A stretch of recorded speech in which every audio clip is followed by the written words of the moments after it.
Sira sur Purim. Le Rabbi commence à sira en disant qu'on connaît l'enseignement du Baal Shem Tov.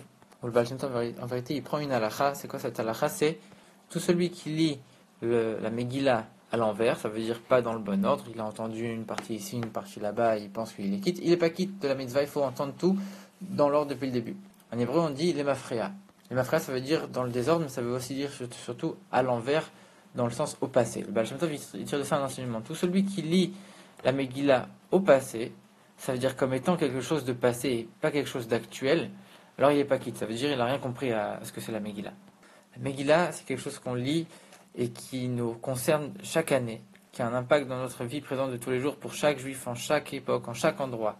Et si ça c'est vrai pour toute la Megillah, à plus forte raison pour le verset qui parle de la fête de Purim, qui dit pourquoi on a appelé ce jour-là Purim, puisqu'on sait que chaque nom dans l'hébreu, en hébreu, ça représente c'est pas seulement une convention, c'est le nom, il représente l'essence même de la chose.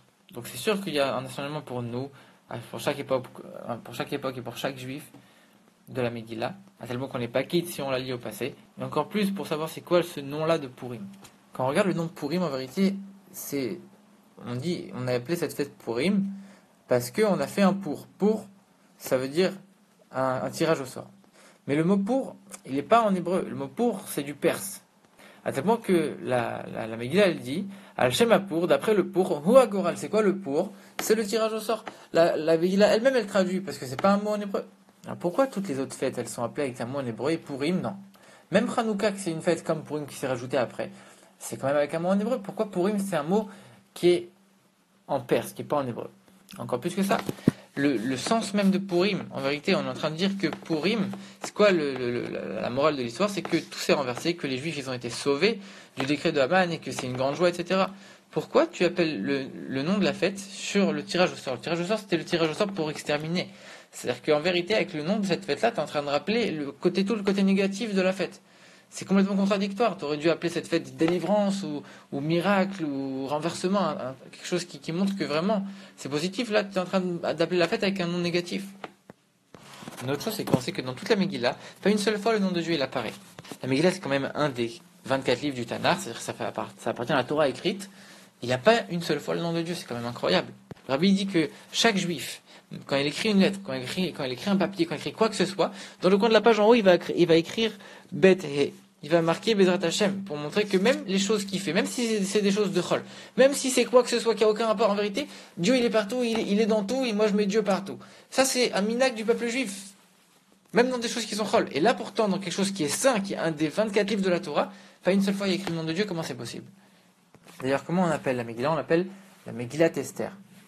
Ou alors quand on voit dans les livres de la Torah, dans le Tanakh, il n'y a pas écrit Megillat Esther, il y a écrit juste Esther, le livre d'Esther. Et Esther, ça veut dire quoi en hébreu? Ça veut dire voile, quelque chose de voilé, quelque chose de caché. Comme c'est écrit dans le verset, que Dieu il parle au peuple juif, il dit je vais me cacher de vous, je vais me voiler, je vais me cacher, je vais m'éloigner, soi-disant, entre guillemets, du peuple juif. Ça aussi, c'est en train de rappeler quelque chose de négatif, c'est en train de rappeler à quel point, à cette époque-là, et avec le décret terrible qu'il y a eu, le peuple juif il était dans l'obscurité la plus redoublée, la plus complète. Et pourtant, on appelle ça Megillat Esther. Megillah en hébreu, ça veut dire quoi? Ça veut dire dévoiler. Donc Megillat Esther, on dévoile ce qui est caché. Même des fois, même de manière générale par rapport aux autres livres, il y a plein d'autres Megillot qu'on dit, voilà, Megillat Echa, Megillat Kohelet.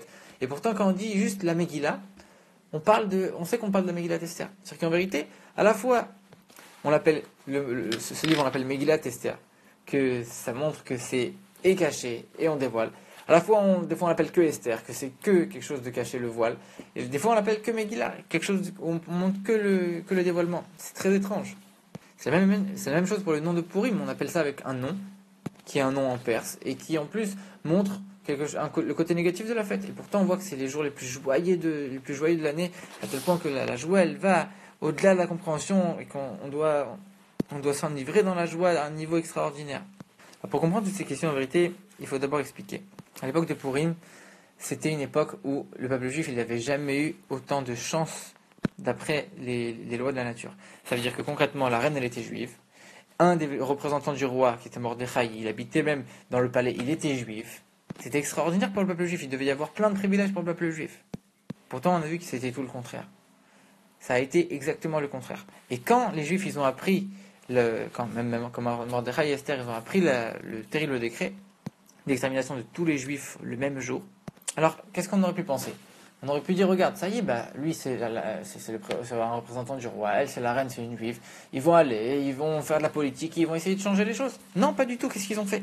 Mordechai, il a commencé à jeûner, il a commencé à faire tchouva, il a commencé à sortir, appeler les autres juifs pour les appeler à faire tchouva. Esther, qu'est-ce qu'elle a demandé? Elle a demandé que tous les juifs fassent 3 jours de jeûne non-stop, et elle a rajouté que même elle allait jeûner. Et concrètement, après Esther, elle est partie demander au roi, mais quand tu arrives devant le roi, on sait déjà qu'Esther n'avait pas le droit de rentrer tout le temps devant le roi, que des fois même elle rentrait une seule fois, le roi il la voyait une seule fois par mois, et qu'elle n'avait pas du tout le droit de rentrer quand elle voulait, c'était très restreint. Là, elle allait rentrer à un moment qui n'était pas du tout prévu pour ça. Donc elle allait avoir besoin de la pitié, de l'amour de Achashverosh. Mais concrètement, quand tu arrives après avoir fait 3 jours de jeûne, c'est tout le contraire qui se passe. T'es pas du tout là pour attirer la grâce et pour essayer de paraître, d'amadouer le roi. T'es complètement crevé, t'as le visage fatigué, etc. Après 3 jours de jeûne, c'est pas du tout les meilleures conditions pour demander quelque chose. En réalité, la réponse, elle est claire. C'est que Mordechai et Esther, ils savaient très bien que quand il y a un décret contre le peuple juif, alors le décret, c'est qu'une conséquence qui vient après une cause. C'est quoi la cause et c'est quoi la conséquence? La cause, c'est les mauvaises actions du peuple juif. Et si tu annules la cause, ça veut dire que tu fais tchouva, tu pousses les autres à faire tchouva, et que tous les juifs ils font tchouva, et ils améliorent leurs mauvaises actions. Alors à ce moment-là, la conséquence d'elle-même elle va s'annuler. Le décret qui a la conséquence, alors il va s'annuler automatiquement. Et pas seulement faire tchouva juste comme ça dans l'air, faire tchouva sur la faute qu'ils ont fait. Eux, ils ont mangé au fessin d'Achashverosh alors qu'ils n'auraient pas dû. Alors ils vont faire tchouva en réparant, en ne mangeant pas pendant 3 jours pareil. Et seulement une fois que tu as fait vraiment tchouva, tu as enlevé les choses profondes, tu as travaillé sur les choses profondes, la cause profonde, alors à ce moment-là, ok, Dieu il veut que toujours les choses elles se fassent dans les lois de la nature, alors tu vas aller appeler le roi et tu vas faire de la politique, etc. Mais ça vient que en second lieu. Ça, c'est que superficiel. Profondément, c'est quoi? D'abord, faire tchouva et revenir à Dieu. Parce que ça, c'est la cause profonde du décret. Il y en a qui pensent que quand il y a des problèmes dans le peuple juif, des choses qui sont contre le peuple juif, et des décrets, etc., alors il faut faire de la politique, il faut aller, il faut arranger, il faut demander à celui-là.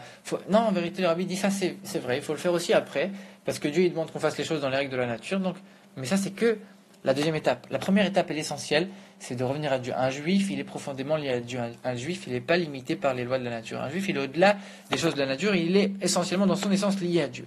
Alors il doit d'abord arranger la cause, qui est l'essence et la profondeur des choses, qui est se rattacher à Dieu, faire tchouva, et ensuite, alors il faut faire les choses dans la nature. Alors, pour que la bracha de Dieu elle se réalise, je vais faire des kelim, je vais faire en sorte que la bracha puisse se réaliser dans le monde concret.